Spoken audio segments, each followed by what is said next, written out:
بسم اللہ الرحمن الرحیم.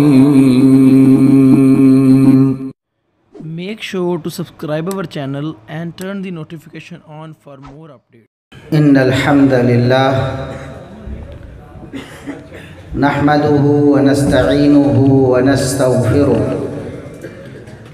ونعوذ باللہ من شرور انفسنا ومن سیئات اعمالنا من يهده الله فلا مضل له ومن يضلل فلا هادي له أشهد أن لا إله إلا الله وحده لا شريك له وأشهد أن محمدًا عبده ورسوله أما بعد فأعوذ بالله السميع العليم من الشيطان الرجيم من همزه ونفخه ونفثه بسم الله الرحمن الرحيم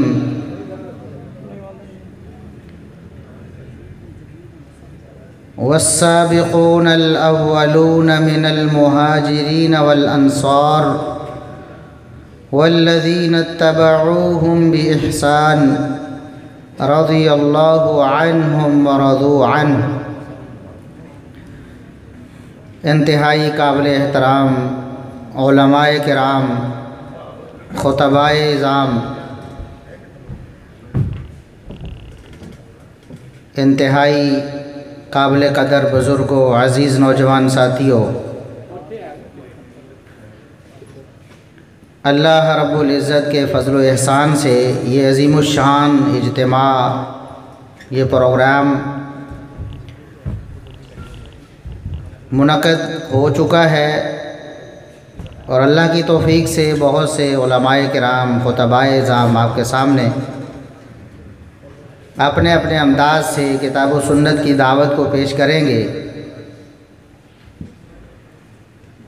میرے ذمے جو عنوان لگایا گیا ہے وہ ہے دفاع سیدنا معاویہ رضی اللہ عنہ. سیدنا معاویہ رضی اللہ عنہ کون ہیں؟ اسلام کے ایک بہت بڑے جرنیل ہیں، رسول اللہ صلی اللہ علیہ وسلم کے تیار کردہ بہت بڑے سپہ سالار ہیں. وہ رسول اللہ صلی اللہ علیہ وسلم کے دیے ہوئے دین کے امین ہیں. وہ اللہ رب العزت کی نازل کردہ وحی کے کاتب ہیں. وہ رسول اللہ صلی اللہ علیہ وسلم کے خاص رشتہ دار ہیں. حسب و نسب میں رسول اللہ صلی اللہ علیہ وسلم سے تعلق رکھنے والے ہیں. وہ سیدنا معاویہ رضی اللہ عنہ، لوگ ان کے بارے میں زبان تان کو دراز کرتے ہیں، ان پر بکواسات کی بوچھار کرتے ہیں. ایک عام مسلمان سیدھا سادہ بسا اوقات وہ یہ سوچنے پر مجبور ہو جاتا ہے کہ آخر سیدنا معاویہ رضی اللہ عنہ کے ساتھ کسی کو کیا دشمنی ہے، لوگ کیوں ان کے خلاف بولتے ہیں، ان کی شان میں توہین کیوں کرتے ہیں. اس بات کو سمجھنا بہت ضروری ہے کہ ان جلیل القدر ہستیوں کے خلاف طعن کرنے والے اور زبان کو دراز کرنے والے وہ در حقیقت اسلام کے دشمن ہیں. جس قدر کسی جلیل القدر ہستی نے، کسی صحابی نے، کسی محدث نے، کسی امام نے اسلام کی عظیم خدمت کی ہے، اسی قدر اسلام کے دشمن اس کے خلاف اپنی دشمنی کو پورے زور سے نکالتے ہیں۔ جس قدر زیادہ خدمات ہیں، جس قدر زیادہ کارہائے نمایاں ہیں، اسی قدر دشمن بھی زیادہ ہے۔ رسول اللہ صلی اللہ علیہ وسلم اس کائنات کے سب سے بڑے محسن ہیں۔ آپ صلی اللہ علیہ وسلم کی امانت و دیانت کو، آپ صلی اللہ علیہ وسلم کی شرافت کو، آپ کی متانت کو ساری دنیا مانتی ہے۔ آپ پر ایمان نہ لانے والے بھی آپ صلی اللہ علیہ وسلم کو صادق و امین کہنے کے لیے مجبور تھے، لیکن آج بھی اس خاتم النبیین والمرسلین صلی اللہ علیہ وسلم پر دنیا میں بہت سے لوگ اعتراضات کرتے ہیں۔ آپ صلی اللہ علیہ وسلم کی توہین کی جاتی ہے، آپ صلی اللہ علیہ وسلم کی ذات بابرکات کو نشانہ بنایا جاتا ہے۔ آپ کو معلوم ہے ظالموں نے اس رسول رحمت صلی اللہ علیہ وسلم کو، جو ساری کائنات کے لیے رحمت بن کے آئے، جن کی تعلیمات کی وجہ سے آج دنیا میں جو امن و امان دیکھتے ہیں، یہ جو تہذیب، نام نہاد تہذیب کا دعویٰ ہے دنیا کو، یہ ہمارے ہی رسول صلی اللہ علیہ وسلم کی تعلیمات کو چرا کر انہوں نے ترقی کی ہے۔ ہماری ہی وہی کتاب و سنت کا مطالعہ کر کے، ہمارے ہی علماء اور سائنسدانوں کی کتابیں پڑھ کے، لیکن پھر بھی رسول اللہ صلی اللہ علیہ وسلم کے گستاخانہ خاکے بناتے ہیں۔ بھلا آپ صلی اللہ علیہ وسلم کا کیا قصور تھا؟ رحمت للعالمین کو نعوذ باللہ دہشت گرد کہا جاتا ہے۔ آپ صلی اللہ علیہ وسلم کی سیرت کو مسخ کرنے کی کوشش کی جاتی ہے۔ وجہ کیا ہے؟ ان دشمنوں کی دشمنی کا سبب کیا ہے؟ یہ نہیں کہ رسول اللہ صلی اللہ علیہ وسلم کی نعوذ باللہ تعلیمات بری تھیں، یا آپ پر قرآن کی آیات جو نازل ہوئی ہیں ان میں کوئی تشدد ہے، یا آپ صلی اللہ علیہ وسلم کی احادیث میں کوئی تشدد ہے۔ ایسا قطعاً نہیں ہے۔